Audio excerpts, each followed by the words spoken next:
Assalamualaikum. Осының алдыңғы видеоларда налоговый отчетты жабу, 910 доходпен жабу, по нулям жабу, упрощенка жабу, 200 жабу, декларация жабу, сол видеоларды көрсеттім. Және де барлық отчеттарды жапқаннан кейін ИП-ны жабу, яғни заявление қалай толтыру жолдарын көрсеттім. Заявление толтырғаннан кейін 10 немесе 15 күн ішінде хабар келеді деп айтқан болатынмын. Енді сол ИП-ны қалай жабылғандығын қарау үшін ең алдымен мынандай браузерге кіріп kgd.gov.kz сайтына кіретін боламыз. Яғни мемлекеттік кірістер комитеті. Кірген кезде қазақша және орысша деп тұрады. Өздеріңізге түсінікті тілді қойып аласыздар. Қазақша немесе орысша жоғарыда болады. Қазақша тілде болса салық төлеушілерді іздестіру. Яғни бұл ИП ТО-ларды салық төлейтін мекемелерді іздеу болып табылады. Орысшаға бассаңыздар поиск налогоплательщик деп шығады. Қай тіл сізге ыңғайлы, қай тіл қолайлы, соны таңдайтын боласыздар. Өзгертіп алып, осы поиск налогоплательщикке кіресіздер. Егер түсініксіз болса, қазақ тіліне қойып алуыңызға болады. Қазақ тілі салық төлеушілерді іздестіру. Басқаннан кейін бізге қолайлы орыс тіліне қойып, поиск налогоплательщик басатын боламыз. Поиск налогоплательщик басқаннан кейін частные предпринимательства деп тұрады. Банк, ЖСН, ИН, БИН. Егер түсініксіз болса, орыс тіліне қойып алуыңызға болады. Бізге орыс тіліне қойдық. ИН, БИН, яғни ИП болса ИН жазамыз. ТО, сондай үлкен организациялар болса БИНді жазатын боламыз. Қазір бір ИНді тексеріп көреміз. Яғни робот батырмасына галочка қойып,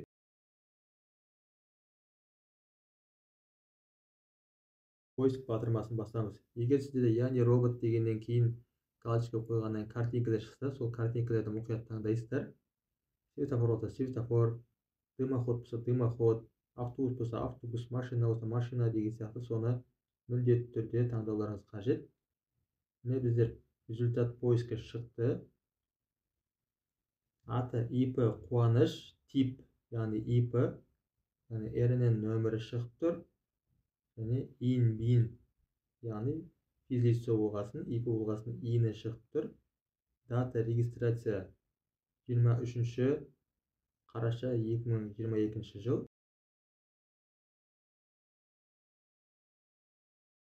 Бұл күні салық төлеуші болып тіркелген екен, яғни ИП ашқан. Ол может Каспий приложениеден ашты ма, налоговый кабинеттен ашты ма, нақты білмейміз. Сол күні регистр жасалған. Дата снятия с учета 19 ақпан 2023. Яғни салық төлеушілер тізімінен алынып тасталды, яғни удален, мүлдем өшіріп қалды дегенді білдіреді. Естеріңізде болса, алдыңғы видеомда ИП жабу деген видеода дәл осы ИП Қуаныш дегенді жабуды салған болатынмын. Сол кезде видеоның соңында мен айттым, ИП жабылу үшін 10-15 күн қажет деп. Яғни біздер ол февральдың 2-сі болу керек. Сол датада болу керек.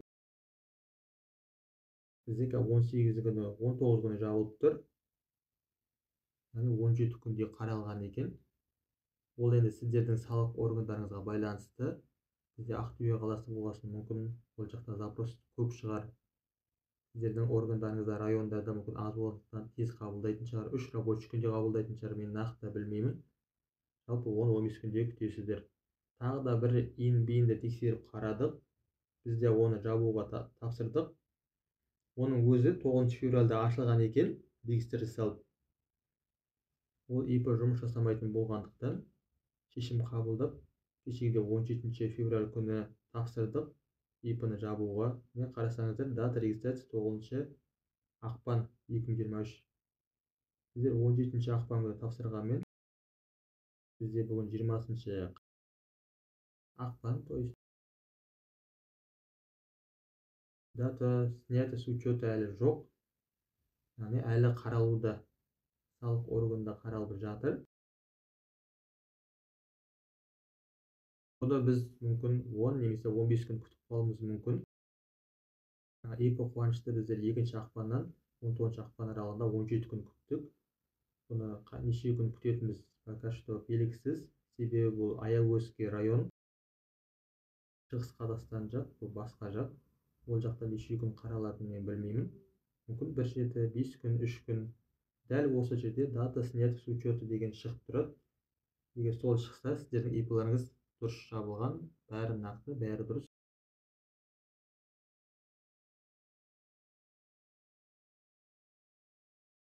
Мұқият қарап алыңыздар.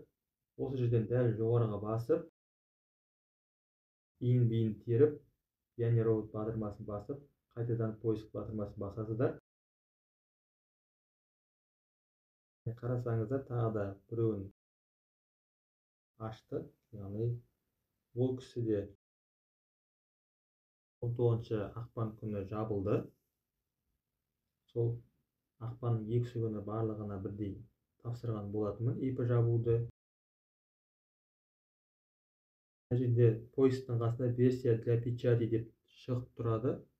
Соны басып, өздеріңізде сақтап алуға болады. WhatsApp-қа немесе email-ға, және де оны принтермен шығарып алсаңыздар, соны тігіп қоясыздар. Бұл тек қана ИП-ның өзіне емес, сіздерге заказчиктерге де қажет. Мысалға, бұл поставщиктен бұрын жұмыс жасадыңыздар. Алдағы уақытта проверка кезінде ол болмай қалуы мүмкін. Сол себепті осылай тіркелген. ИП-сын жапқан деп, сол қағазын шығарып алып тігіп қоюға болады құжаттардың ішіне. Қазір көрсетейін, міне версия для печати деп шықты. Версия для печатиді бастық, арнайы вкладка шықты. Комитет государственных доходов Министерства финансов Республика Казахстан деп. Мемлекеттік кірістер комитеті осындай өзінің арнайы таңбасымен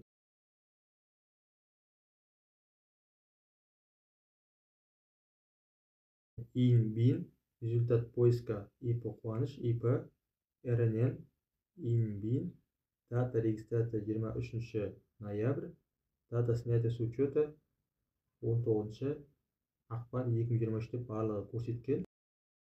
Яғни сіздер ИП-іңізді толық жапқан болсаңыздар, осы қағазды шығарып алып, өзіңізді сақтап қойсаңыздар болады. Себебі алдағы уақытта бір жерге бір құжаттар тапсырған кезде сіздің атыңызда ИП бар екен, сіздің атыңызда тағы осындай ИП-лар қарастырылған деген сұрақтар болып жатса, осы қағазды көрсете қоясыздар. ИП менде жоқ, ИП жабылған деп. Мүмкін сіздер мемлекеттік мекемелерде жұмыс жасағанда